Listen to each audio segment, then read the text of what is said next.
Hai rekan-rekan, para sahabat, adik-adik, para senior, para mentor, dimanapun sedang berada pada saat ini.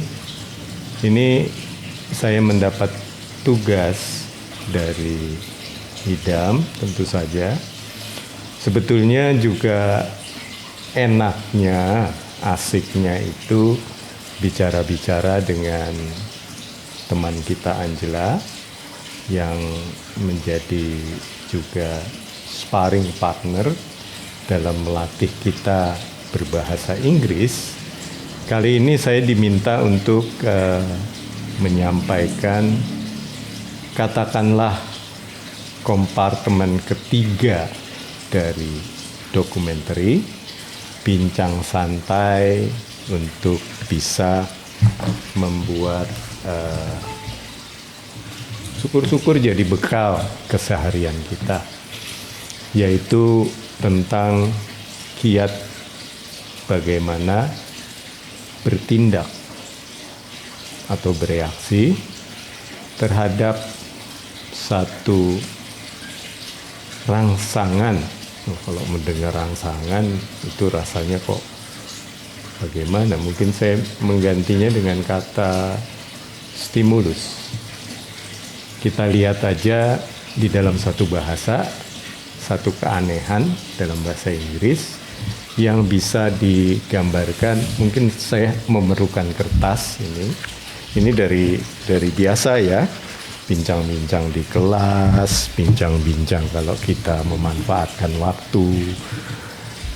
Kalau zaman sekarang mungkin dalam kondisi lebih banyak kita di rumah, ini juga asik untuk main-main. Badan kita dibekali banyak sensor. Orang bilang indera. Ada yang bilang panca indera. Ada yang bilang indera keenam.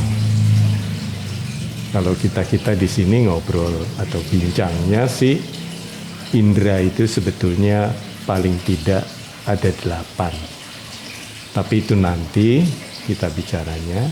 Kita ambil satu aja indera yang paling banyak memberikan masukan kepada prosesor kita di kepala ini.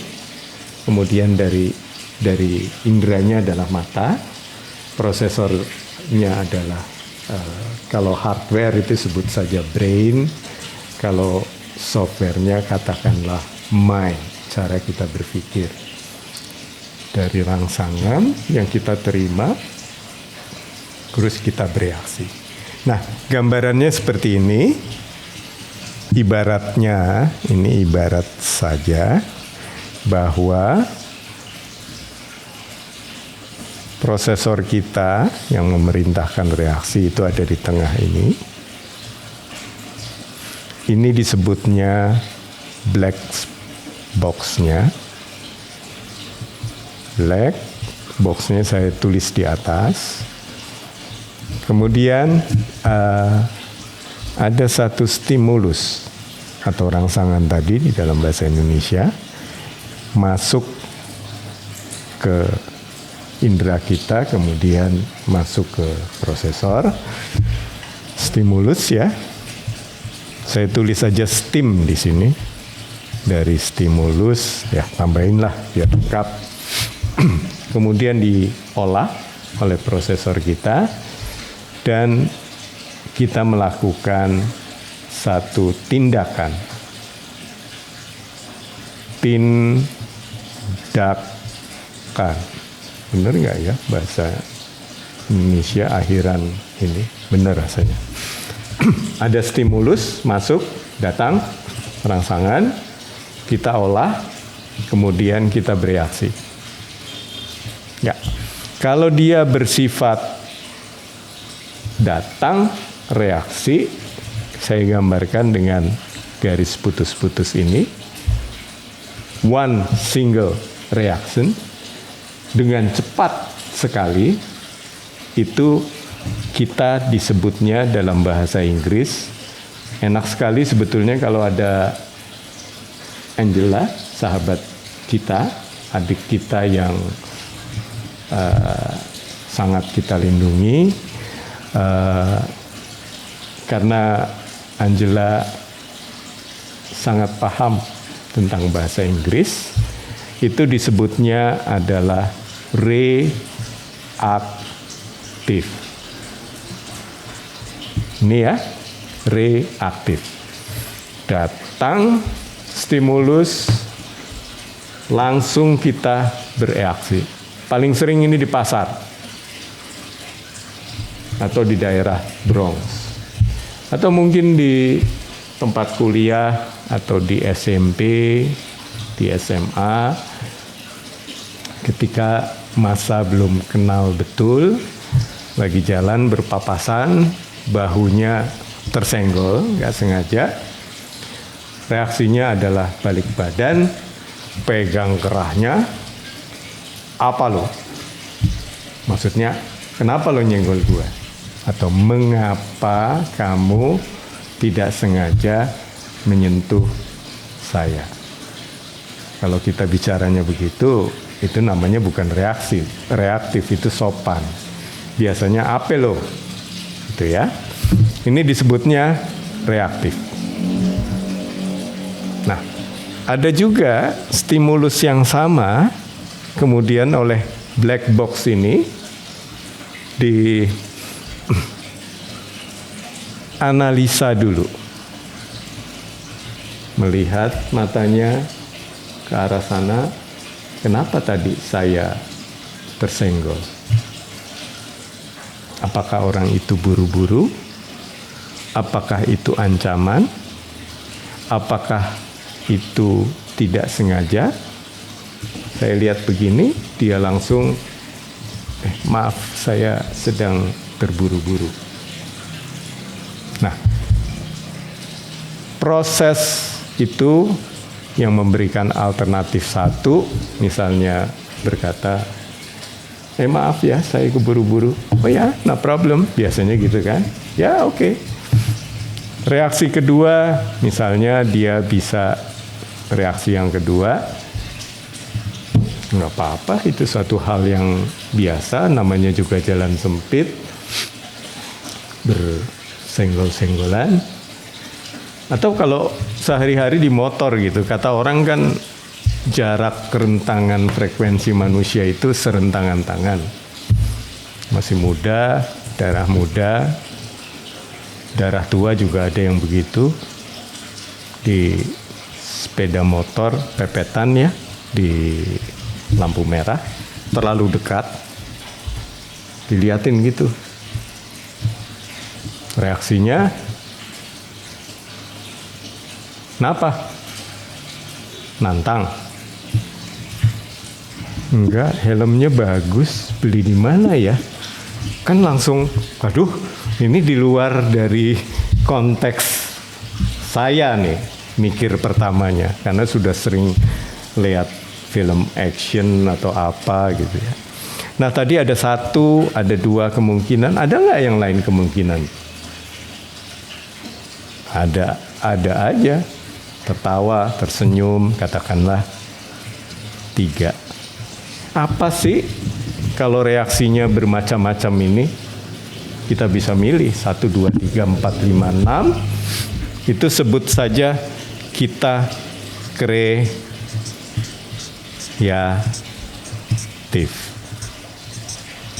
Angela, tolong koreksi kalau bahasa Inggrisnya salah. Nah, antara kreatif ini dengan reaktif ini, kita lihat pelan-pelan, hurufnya sama, C atau C, ini kan bahasa Inggris ya, R, I, E, D, I, V, I. Di sini sama sepertinya urutan hurufnya. Yang membedakan hanya yang satu C-nya di depan, yang satu di tengah. Kita lihat tuh ya. Kalau ini kita tarik, sekarang kita belajar matematik ceritanya. Lihat, ini sama semua, tapi bedanya di mana? Ini biasanya terjadi di tes-tes potensi apa, ada akademik, ada macam-macam lah kalau mau kerja. Kemudian ini kita tarik ke bawah. Kedua ini adalah huruf C. Yang di dalam bahasa Inggris, menurut rekan kita tadi, itu adalah huruf C yang dibacanya C. To see. Jadi, to see adalah menggunakan sensor mata yang bahan dasarnya adalah cahaya. Ada satuan khusus lagi yang melihat measurement ya, satuan ini bukan satuan militer atau polisi, tapi satuan fisika yang disebut Armstrong, bahwa untungnya kita diberi batasan penglihatan antara 4.000 sampai 7.000 Armstrong. Dari red, warna merah, hingga warna violet atau ungu. Kita geser sedikit boleh ya?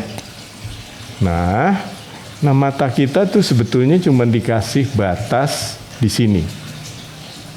4.000 sampai 7.000 Armstrong. Tolong rekan-rekan yang suka baca fisika, mungkin Sandi nanti dikoreksi ya. Soalnya kalau salah udah sampai ke atas yang cilaka 19 kan saya gitu. Nah, red atau merah kita kenalnya sampai violet. Meiji Kuhibiniu. Waktu zaman dulu kita dibatasin. Kesananya ultraviolet. Kesininya infrared. Kita nggak bisa lihat. Kalau kita bisa lihat cilaka malah kita ya. Nanti itu kita ulas dalam konteks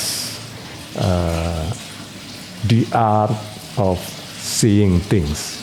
Tapi itu dengan Angela nanti. Karena dia banyak sekali ingin tahu. Oke, ini sekedar aja mata batasannya, pendalamannya suatu saat nanti. Jadi ini keanehan kan? Dengan mata to see, kita lihat, kemudian diatur informasinya ini ke mind atau kepikiran. Brain itu otak, jeroan. Salah satunya kalau makan itu makan otak enak banget, itu bendanya, hardware-nya. Tapi yang terjadi di dalam, terjadi proses loncatan neutron, kemudian menjadi pikiran misalnya, itu anggap saja software atau mind terjadinya. Ceritanya lagi seolah-olah paham computer science, tapi ini diajarin sama teman-teman dan diperintahkan untuk seperti ini. Jadi melihat kita bisa menjadi reaktif, bisa menjadi kreatif. Nah, kreativitas ini adalah satu hal yang sangat diperlukan apabila kita ingin cepat untuk naik level. Pada episode pertama dokumentari kita bicara diagram Maslow.